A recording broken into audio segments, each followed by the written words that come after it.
Hey everybody, welcome to another chapter of the Book of Sean. It's good to I like how I said that. Book of Sean, it's good to see you.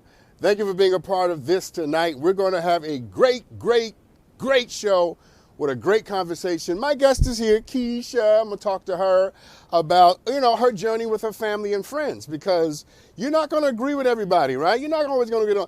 We all have a relative in our family or a friend in our friend circle who has different beliefs on different things, right? The question is, how do you love somebody that you don't agree with? How do you love somebody that you don't politically see the world the same way with? Can you still be friends with somebody and you vote differently or you view love differently, right? What about if you don't view God the same way? They're a Muslim, you're a Jew. Yes, of course you can. And what I'm going to model tonight, because all of you know I'm a progressive guy, right? Everybody watches I'm a progressive guy. But my guest tonight is a Republican. She's a conservative Republican who supports Donald Trump. But here's the thing, we're not here to talk about politics. We're here to help her work her way through how she can be reconnected with her family and friends. And more importantly, I want to hear her heart. I want to hear her journey. I want to hear how good people have made her feel bad because she doesn't see the world the way that they do. And I want you to hear her heart. Because every time we try to give somebody a hard time because they don't vote the way we do or believe the way we do or love the way we do, we need to know what it does to people, okay? Because beyond political beliefs, we're human beings. That's your family. That's your friend. Remember that. And then we're going to do some Ask Dr. Sean, because you guys sent me some great questions. But we always start out with a few headlines because there's some interesting things going on in the world. And I like to talk about them because that's what they pay me to do. Play the bumper, Hiley. All right, check this out. Did you hear about the Subway sandwich I said that. Sandwich. I don't know. That cost a woman nearly $2,000? Did you hear about this story? Listen to this. Apparently, Jessica Lee was traveling from Greece to Australia when she had a layover in Singapore. And she bought a Subway sandwich because she was hungry. And she ate half of the sandwich and stuffed the other half in her bag. Well, she forgot that the sandwich was there when she landed in Australia and went through customs. So she didn't declare that she had the sandwich. And apparently, because she didn't declare it, she was in violation of the Biosecurity Act that is a part of Australian law. And they fined her $1,844 for breaking the law. That is the most expensive Subway sandwich in the history of the world. Listen, man. Okay, first of all, let me just say this. Australians apparently ain't playing. If you come into their country with some food you didn't declare, you're going to get fined, okay? Y'all hear what I'm saying unto you? That's what my mama would say, unto you. Hear me when I tell you this, okay? Here it is. If you go to Russia, don't take marijuana products with you, okay? Don't take that. Don't take no CBD oil to Russia, okay? And apparently, if you go to Australia, you better declare whatever food you bring because they will fine you, okay? How about this? Eat your sandwich before you land. Eat it all on the plane so there's no evidence. Because these people ain't playing. And here's the moral of the story, okay? Here's the lesson. When you're in somebody else's house, you got to play by somebody else's rules. You know you want to say amen because that was good. You don't get to walk into somebody else's space and decide what you want to do. It ain't your space. Always be self-aware enough to know that when you have to adjust, acquiesce, augment, change, transform, right? Be pliable, amenable. I can keep going. You need me to keep going? When you have to allow other people, right, to have a say-so. You see, as Americans and as human beings, we like to think we ought to have to say so all the time because, our way is the right way. And all. No. You in somebody else's space, you got to play by somebody else's rules, or you at least got to meet them in the middle. Now, if you want to play by your own rules, here's what you should do. You ready for this? Get your own space. How about this? That's why I live alone, and I'm very happy with it, okay? You know why? Because I get to do whatever I want to do. I don't want to wash the dishes. Guess what I don't do? I don't wash the dishes. The garbage can sit there for 2 days. Who's going to tell me to take it out? You know why? Because it's my space. But when I go to visit people and I stay with people and I spend time with people, I can't do that in somebody else's house. I gotta respect who I'm with. All right, but here's the good news. Apparently, Subway found out what happened to the Blessed Sister, and they gave Jessica a voucher for 1,844 sandwiches. This was the part I couldn't wait to get to. Subway, I love you to death. Sometimes I even eat your food, okay? I think you're a great company. I wish you well. I tell everybody, I'm not a socialist, I'm a capitalist. Dr. Sean likes money, okay? Subway, I hope you make a lot of money and do well. But y'all know damn well y'all should have given that woman money. not a voucher to get 1,800 sandwiches. Come on, Subway, okay? The woman almost went to jail for you. Let's move on. Let's talk about Pope Francis, all right? So last week, Pope Francis apologized for the Catholic Church's abuse of indigenous children in Canada. And the Pope said this, listen to this. I humbly beg for forgiveness for the evil committed by so many Christians against indigenous people.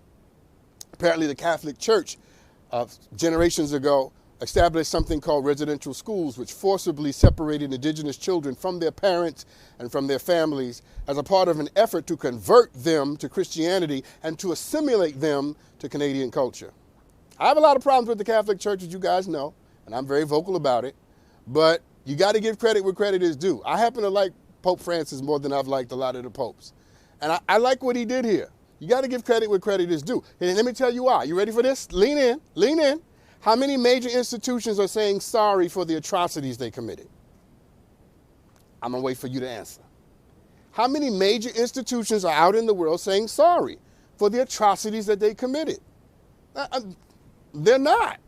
But Pope Francis has the wherewithal and humanity to do it. I mean, the government of the United States of America has never apologized for slavery. Did they ever apologize for Jim Crow, lynching, segregation, supporting it by legal means and laws? No, they never officially apologized. And it's not that black people need an apology, so don't go there. We don't need an apology. The apology isn't for us. Apologies never help the soul of the victim. They cleanse the soul of the perpetrator.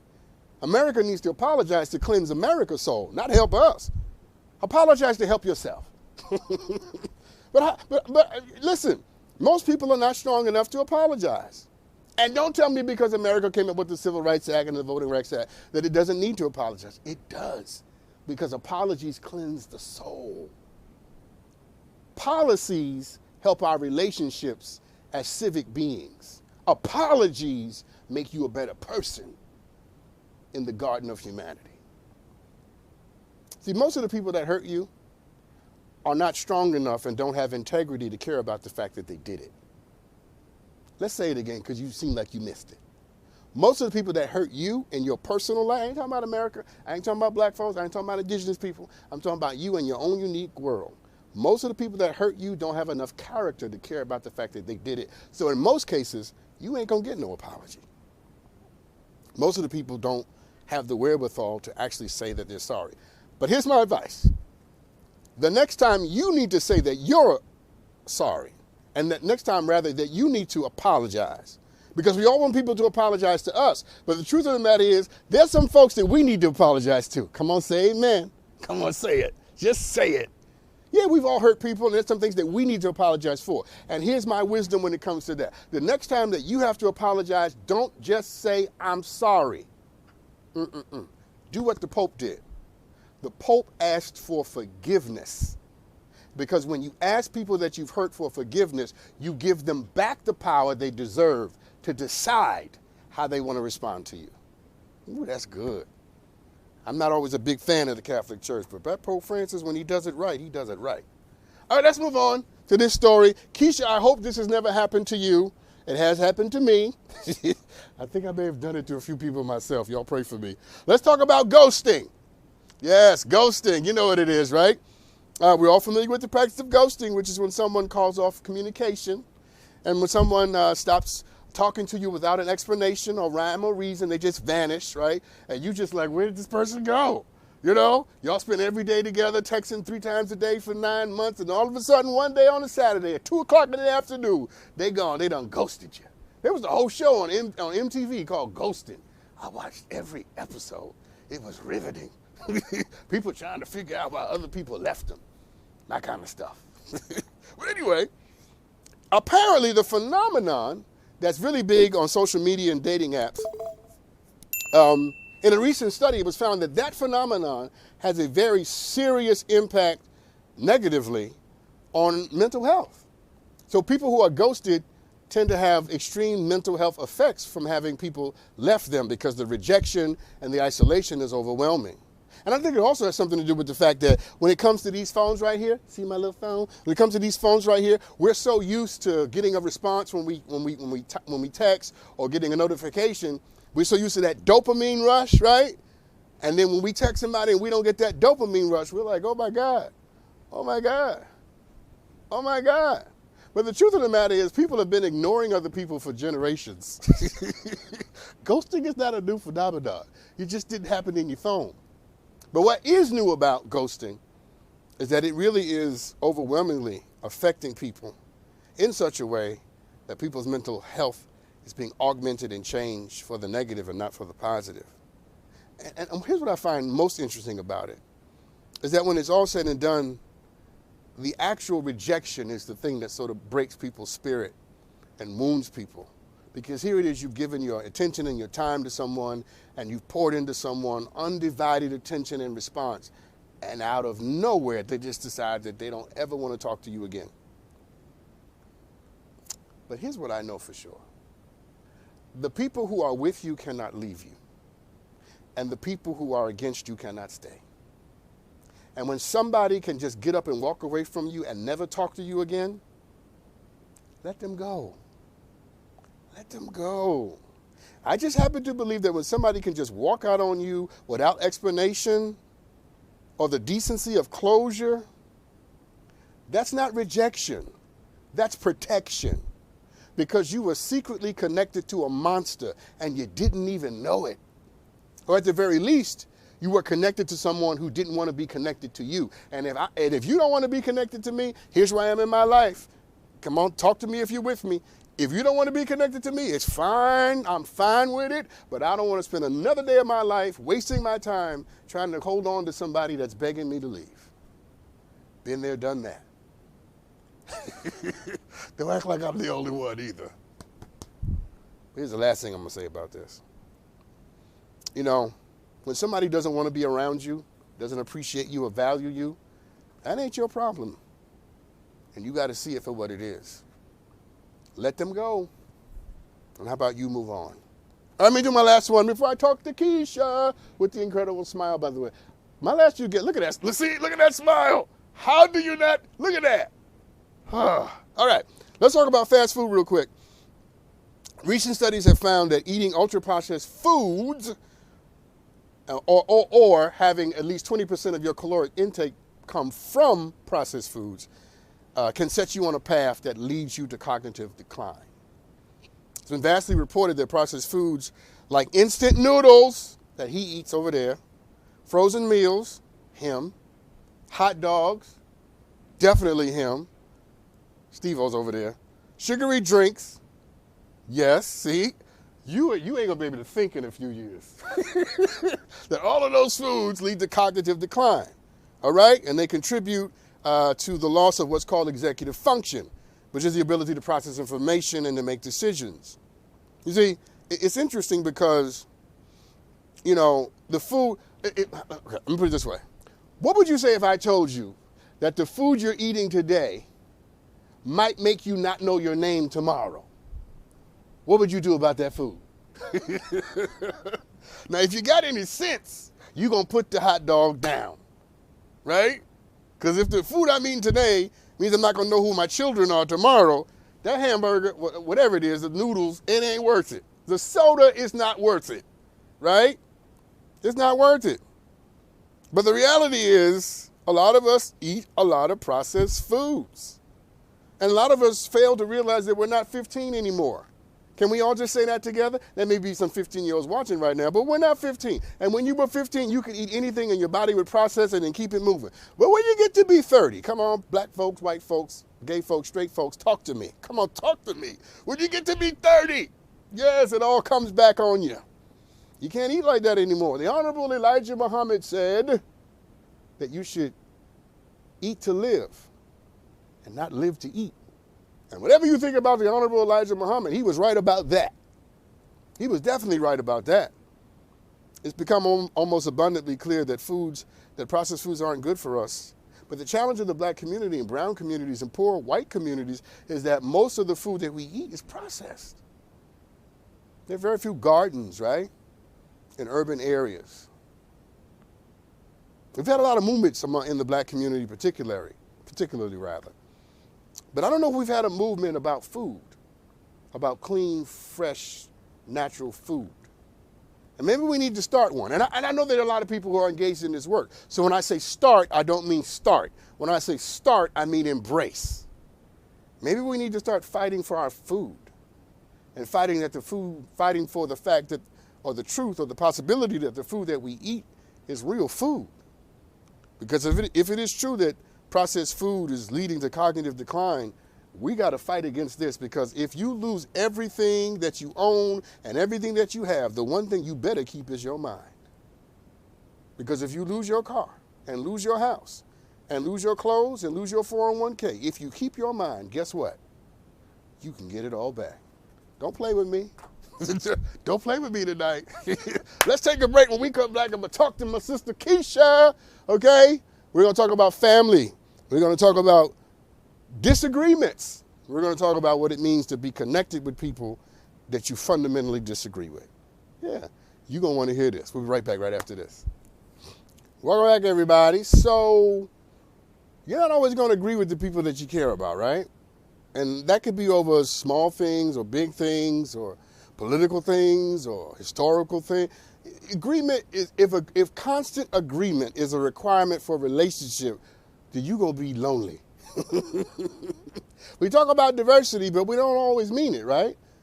We want everybody to be around us that looks like us, but, you better think what we think in the way that we think it. What do you do when you're connected with people who look like you but don't think the way that you do? My guest tonight has had the journey of having to be an outlier in her own family and community because she has a different political sensibility. Doesn't make her bad. Doesn't even make her good. It just makes her who she is. I can't wait to listen to her journey because I want you to hear what happens when we reject people on superficial grounds, okay? Welcome to the show tonight, Keisha King. Hey, Keisha. Hi, Dr. Sean. Thanks for having me on. It's my pleasure. I want to begin this way because I want you to feel very comfortable, okay? I want you to know that you don't have to defend your political beliefs with me. You don't have to justify why you are a conservative Republican that supports, Donald Trump. That's a given, okay? The grace and the diversity that you deserve, you're going to experience here with me, okay? So you are never going to be in this interview in a position where you are backpedaling and defending your blackness or your politics. I'm not interested in that, okay? So do you feel comfortable? I do. Good. Well, it's important because what I've found is that most black Republicans are very defensive because they're always being attacked. Always being attacked. And I said the next time I have a black Republican on my show, I want to start by letting them know, I ain't here to hurt you. I'm warm and cuddly. I'm very friendly. That's what I do. All right. So I've sort of given it away a little bit, but I want you to take me into the story. You're here tonight because you want to be able to reconcile and have better relationship with family and friends. Tell everybody beyond my introduction why that remains a difficulty.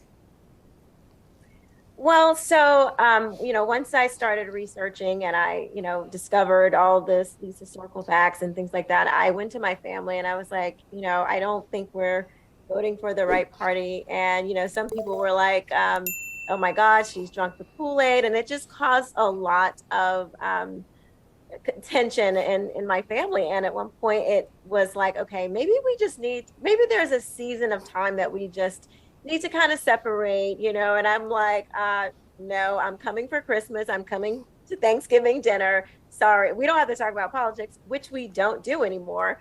But I'm not going to separate myself from my family. My family we've sort of worked through a lot of those things by just not talking about it.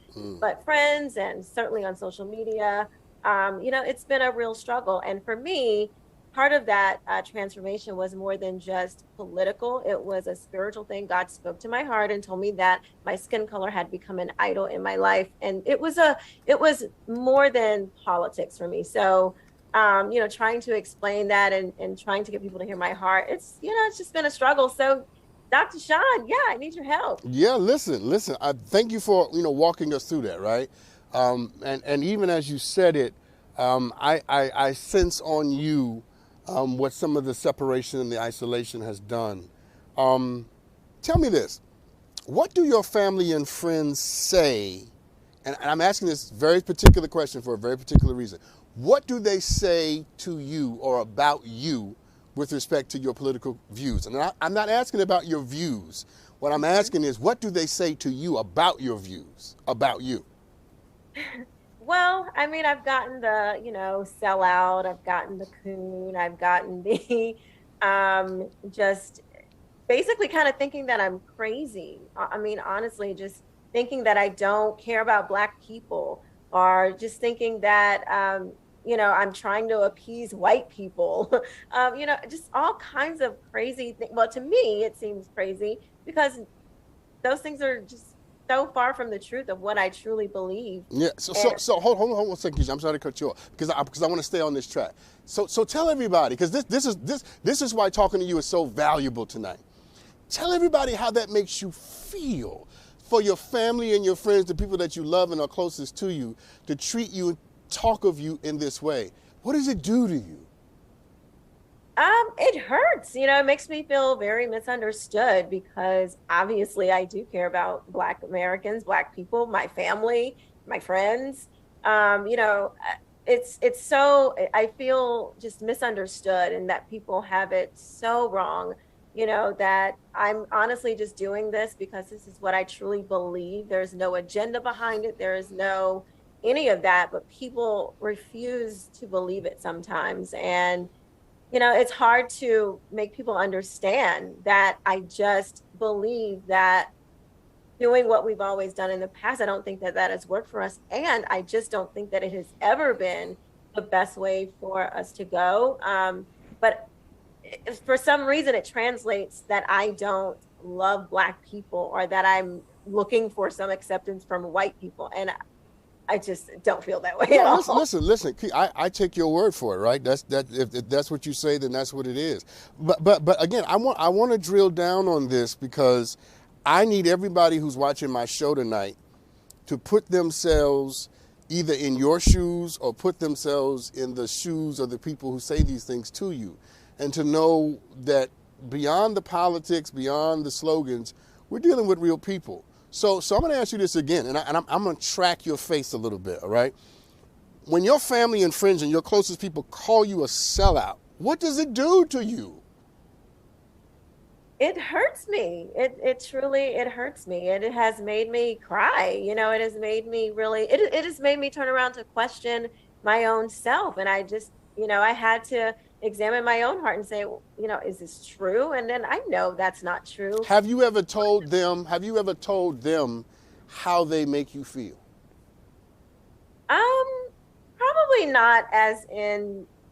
Probably not as honest as now this just got real interesting. Tell me why.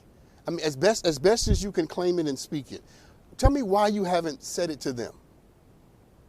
I think I spend a lot of time, like what you said earlier, in defending myself. I think I'm always trying to prove that I'm not whatever they think I am, that I'm not really focused on explaining to them what it does to me and how it makes me feel. I feel like I think I spend more time trying to defend my position instead of, just saying, oh, wait, hey. Keisha, I just had an aha moment, because what I hear you saying is, and just correct me if I'm wrong, affirm me if I'm right though, that you spend time defending your position, but not enough time speaking your heart.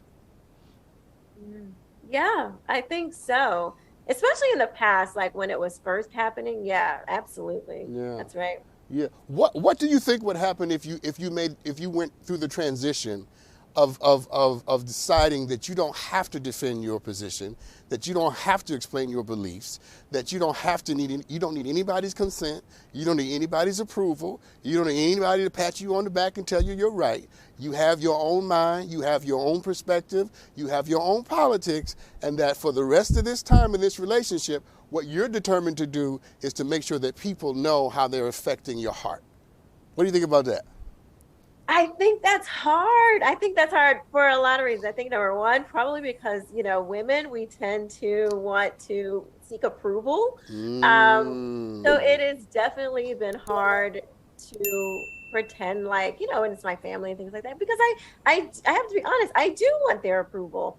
I do. But I mean, as I get older, but maybe that's the problem. See, maybe it's not the politics. Maybe the problem is the need to have them co-sign, validate, right?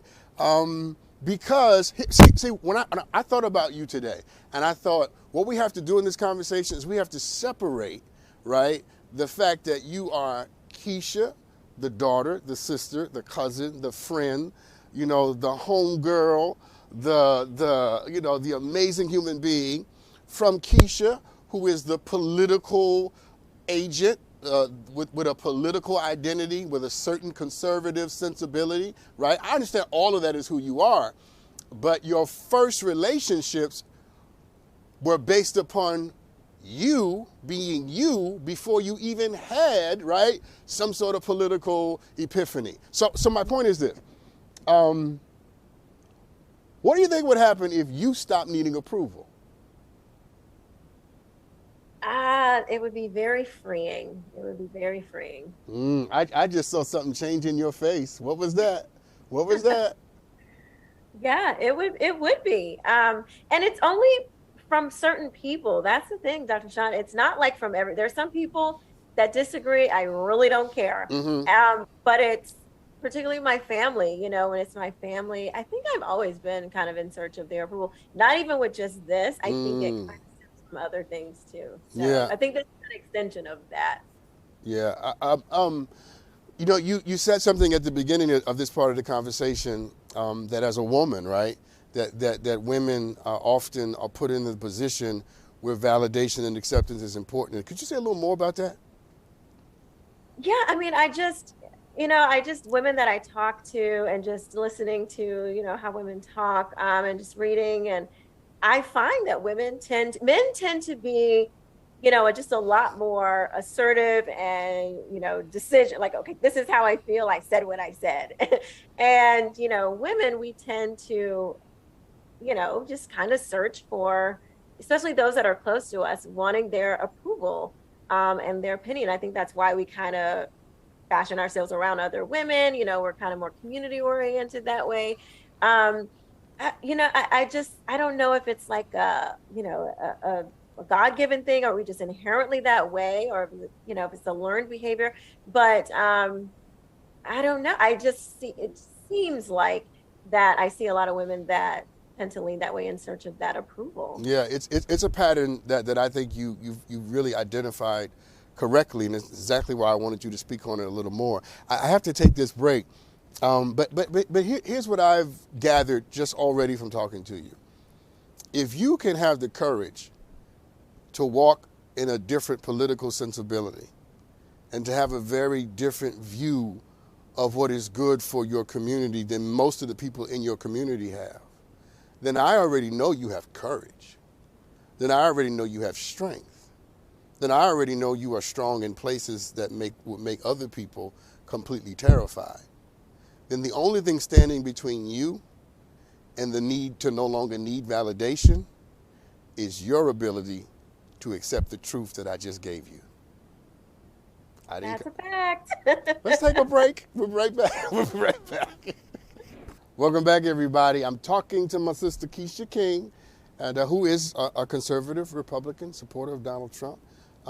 Having conflict and having unresolved tensions with her family and friends because of her politics. And tonight we're talking about, how she and you and me, all of us, can be connected with somebody that we disagree with, right? Can we disagree without being disagreeable? Huh? Can we not get along and not burn down the village? You know what I'm saying? All right, Keisha. Listen, before we took our break, I got into one of my rhythms, and I said some things to you about you, and I could see it affected you. I could see it struck a chord in you, and I'm glad to see that because let me just tell you about me, a little bit about me, okay? I have a heart for people who get rejected. Even if the thing that you get rejected on is something that I don't agree with, I still just don't agree with the rejection. You know what I'm saying? And I'm wondering, I've been rejected, right? Let me tell you, I've been rejected. So I know the feeling. Do you ever get angry? Because you seem so, pleasant and, so well-spoken, and you present yourself amazingly, by the way. Your parents did a great job with you. But do you ever get mad? Heck yeah, I get Okay. pissed off. Okay, good. That's healthy. That's healthy. That's healthy. So when they call you these names and they do this, you do actually have an emotional reaction. Oh, yes. Not as much as I used to, because I've been in it for a little while now, Dr. John. But for sure, yeah, I still get mad. Okay, good. That's because I think that's healthy, right? I think you should feel what you're feeling in the moment, and you should give it voice and give it. You may not want to act on it, but you should at least acknowledge the truth of what you're feeling. You mentioned something earlier, and I just want to double back to it. When you first started, you mentioned that now you're able to be around your family and friends and not talk politics. How did you come to that? It was just causing such a rift, in my family. Just them trying to, I guess, somewhat of an attempt to understand, and me trying to explain. But before we could even really get into anything, it would just turn into these crazy arguments. And we just decided, you know what, we are not going to go there. We're just not going to talk about politics. And, that's how we have decided to, resolve that and remain an intact family. Yeah, and when you said it the first time, I thought to myself, I have to remember to ask her, is she okay with the truce? Because the great question of this conversation, so you and I are having a micro moment, right? We're down in the weeds. But there's a meta consideration. There's a big consideration that both of us are dealing with, and the audience really needs to consider, all of us. And here's the meta question. Can you be connected to someone? Can you love someone who will never agree with you? I mean, I think so. I mean, I work around and have become very friendly with, I'm a Christian woman, and I work around people that are atheists. I mean, I've always kind of been like that, though, Dr. Sean. I kind of like the kind of person that doesn't really meet a stranger. So that really doesn't bother me. I can connect Good. with people where we agree, and I can put those other things to the side. So yeah, I do believe that is possible. It's Hold on. difficult. Keisha, hold on one second. Do you believe your family and friends can do that? Because I get it, you can do that.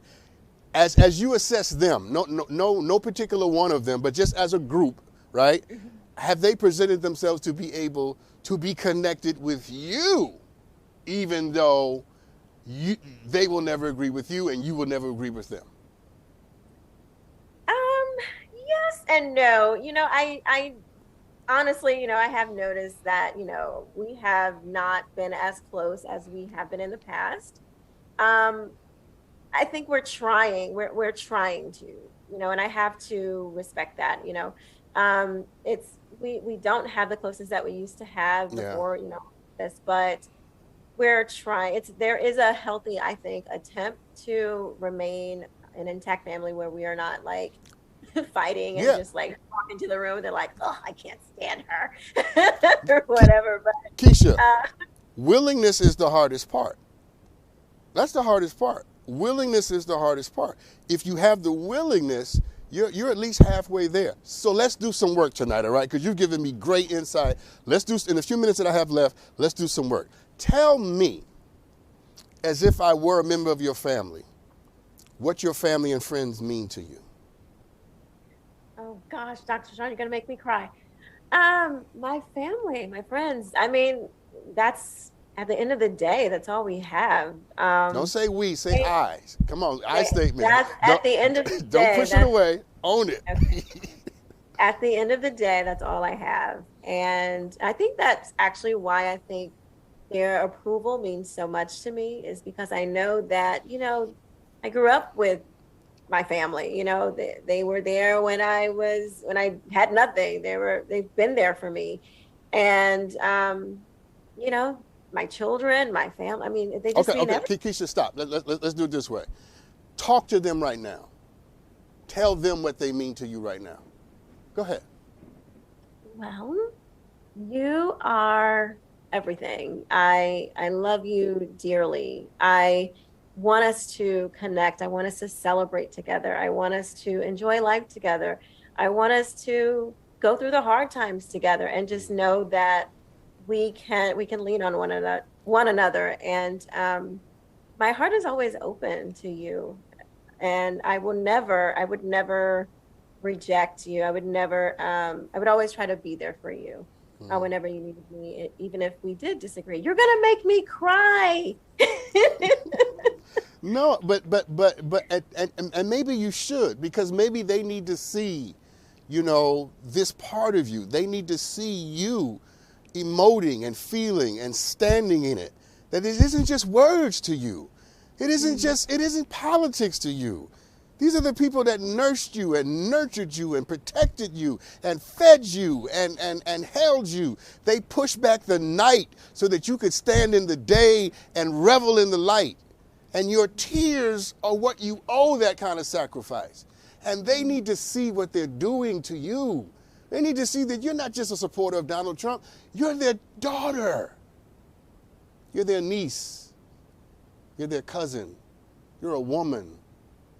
Yeah. You're definitely feeling something. What are you feeling right now? Truth. Truth is heavy sometimes. You're right. Well, That's listen. exactly how I think. I'm out of time. In fact, I'm over time. I'm gonna go over a little bit. I'm going over a little bit. All right. And here's why. Let me say this to you. Going forward, right? Assuming the fact that you'll have your politics and they'll have theirs, how do you think the two of you can be in the same room and have a political conversation without it descending into something dysfunctional and crazy? Now, I asked the question, it was more rhetorical because I have the answer. Okay. Here's the answer. You do that when you're not trying to change somebody's mind. I'm not trying to make you a liberal Democrat. And in this moment, you haven't tried to make me a conservative Republican. Okay? In this moment, I've respected where you stand and you've respected where I stand. And when you talk to them, it is not trying to defeat your facts and not trying to change your mind, but simply saying to people, well, what if you thought about it like this? Have you ever considered that? Did you ever hear about this? And it's entering into conversation with, it's like, and I'm going to compare this to a dog, but it's the only reference I can think of, Caesar Milan. So Caesar says, when you greet an animal, you give them distance as a sign of respect. Distance doesn't say, I'm afraid of you. It says, I respect you. When an animal knows that you respect them, then they're willing to give you love and affection. So I'm saying when you enter into these political conversations, it's with circumspection. It's with respect. I enter in respectfully. Right. And people will realize, oh, she's not trying to change my mind. And she ain't changing her mind.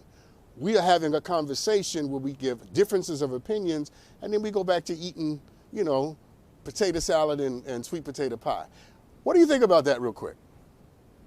I think that is a great solution. I think that is a great way to move forward and not have this tension. I like that. Yeah. Listen, I have people that I disagree with who are friends of mine, and I practice what I preach. When I talk to them, I said, that's interesting. The goal in those conversations for me is to listen, and the goal is to offer a perspective. I'm not trying to win. I ain't trying to change you, and I ain't here to be changed. Then we can talk, because nobody's trying to win. Nobody can lose. You know what I'm saying? And nobody's trying to, usurp and have power. I think if you follow that, you'll be well. But Keisha, I gotta let you go. But the thing I've liked about you the most tonight, and what I most want to encourage you to do, is to share your heart with your family. I will take your advice, Dr. Sean. Thank you. All right. My work here is done, people. Thank you, Keisha, for being on. When we come back, we got a lot to do, so don't you go anywhere. We're just getting started. We'll be right back right after this. Welcome back, everybody. Listen, life is full of twists and turns and stresses and changes and grief and moments of growth and moments where we feel like we're taking a few steps back. It's important to show up for yourself every chance you get through the struggles that life can bring. And BetterHelp online therapy is here for the twists and turns and will assess your needs and can match you with your own licensed professional therapist in less than 48 hours. It's not a crisis line. It's not self-help. It's professional therapy done securely online, and the service is available for clients worldwide. You can log on to your account anytime and send a message to your therapist. You can schedule weekly video or phone sessions so you won't ever have to sit in an uncomfortable waiting room, as is the case with traditional therapy. Listen, BetterHelp is committed to facilitating great therapeutic matches. But they make it easy for you to feel free to change therapists if needed. And it's more affordable than traditional online therapy. And financial aid is always available. So look, BetterHelp is a great way to show up for yourself and to invest in your well-being, because let's just be honest, you deserve it, and you deserve some inner peace. So visit their website and read their testimonials that are posted daily. Visit betterhelp.com/BookerSean. That's BetterHelp, BetterHelp, and join the over 2 million people who have taken charge of their mental health with the help of an experienced professional. In fact, so many people have been using BetterHelp that they're recruiting additional therapists in all 50 states. And I have a special offer just for my viewers. Get 10% off your first month at BetterHelp. That's betterhelp.com/BookerSean. That's betterhelp.com/BookerSean. Yeah, because I want you to be well. We'll be right back right after this.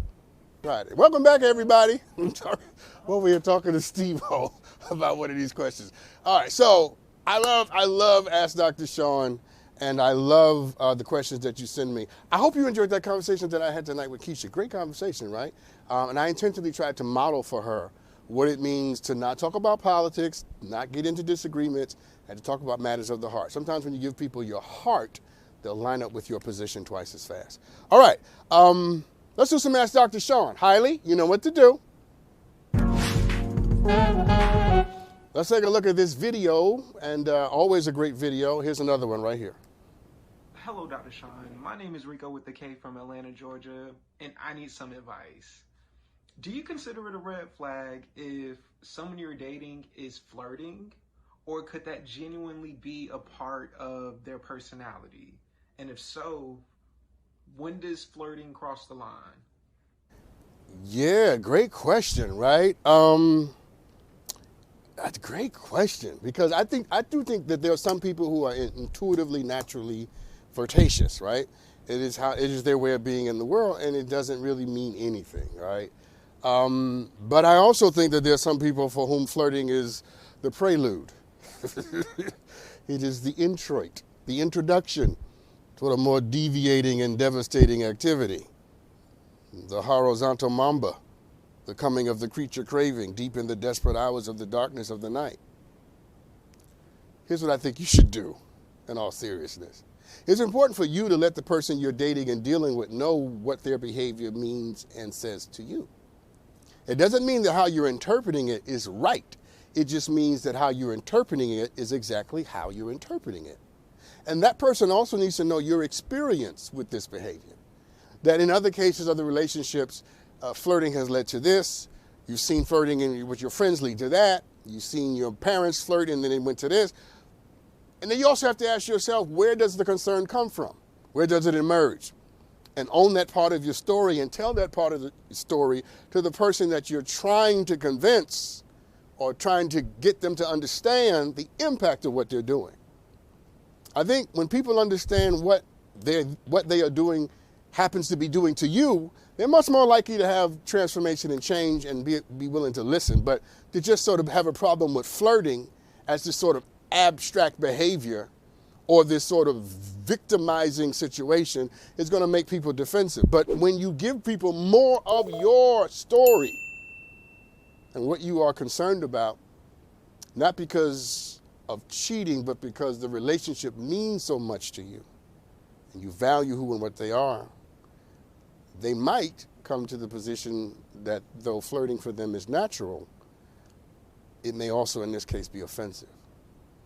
But I don't want to ignore what you said about red flags, because you're in the relationship and you see the behavior and you know the person. And if this is genuinely a red flag for you, if it's genuinely something that just sort of, then maybe you might need to have a different conversation with them. And that conversation involves a renegotiation of the terms, because you don't want to accept something that you ultimately can't put up with. And only you know what you can stand. I think if you follow both parts of that advice, tell the story, explain the apprehension, give context to the fear, but also be more than willing not to ignore what it is you think and feel, and to understand that you are feeling this way because something is actually being presented to you. You put those two things together and you have an opportunity to have a real conversation with your partner, a real conversation about where this is going. And maybe that's the best advice. That instead of talking about the flirting, you guys have a conversation about where you want to go and what you want this to be and what role flirting and monogamy and promiscuity play in that. And then you can get people to make commitments and agreements. And then you might actually be in a better place. All right, let's do another one. Someone DM'd me this question. I am a lesbian and I have been with my girlfriend for 2 years. She has 2 daughters and she and her girls spend every weekend with their father. She claims they only spend weekends together so her children will know what it's like to have 2 parents spending time with them. I want to believe her, but this has red flags written all over it. Do I have the right to tell her that I am uncomfortable with her weekend arrangement? Well, thank you for the question. And let me simply say, of course you have the right to tell her that you're uncomfortable with the weekend arrangement. In fact, you not only do you have the right, you have a moral responsibility. And the more you don't say it, the more of a problem it's going to be. Because resentment grows in silence. Resignation grows in the absence of words. Anger and bitterness always happen when we refuse to be direct about how we feel. You need to have a conversation with her about this, especially if you perceive it to be a prelude, once again, to something else. And if you are concerned that something else is going on and you're not saying anything, it's going to come out. But it's going to come out in a way that's unhealthy. It's going to come out in a way that might devastate the relationship and ruin the connection. And it didn't necessarily have to end that way. This is a wonderful opportunity for you to stand up for your relationship, to stand up for yourself, and to stand up for your future with or without her by opening your mouth and saying exactly how you feel in a way that she can hear it. Did you get both parts of the equation? Because we always need to tell people what we're thinking and feeling, but we always have to do it in a way where people can hear it. Because if you can't hear it, you can't respond to it. And if you can't respond to it, you can't make the changes I'm asking for. We can just fly off the handle and say whatever we want to say to people and then we get other people all riled up and angry and mad, and then what we ultimately wanted never happens because we never got to the place where the other person was actually hearing anything we were saying in a way that we needed them to hear it. You speak up for yourself and you tell her what you are concerned about. As with the last question, when you tell people your fears, contextualize the fear. And what I mean by that is, I'm not just telling you that I'm concerned about you doing something with, the father of your children. I'm concerned about what might happen because of how much you mean to me and how much this means to me. That's what I mean by contextualizing the fear. It means that you don't just tell people what you are concerned about. You tell them why you are concerned about that thing in the best light possible. See, when she knows that you value the relationship and that you're trying to honor the commitments that you've made, then hopefully she's the kind of person that will understand this isn't growing out of you trying to stop her from doing something. This is growing out of you making sure that you guys have a future. Let me give you some other advice. I think this is one of those times where you need to see a professional and sit down with someone who can help you process the moment. Because I think that your girlfriend, she's practicing behavior that doesn't necessarily make sense, and she's practicing behavior that I think is ultimately self-defeating. You see, having her daughters see her every weekend with their father may not be sending the message that she thinks it is, and it may not be teaching them what she hopes it's teaching them.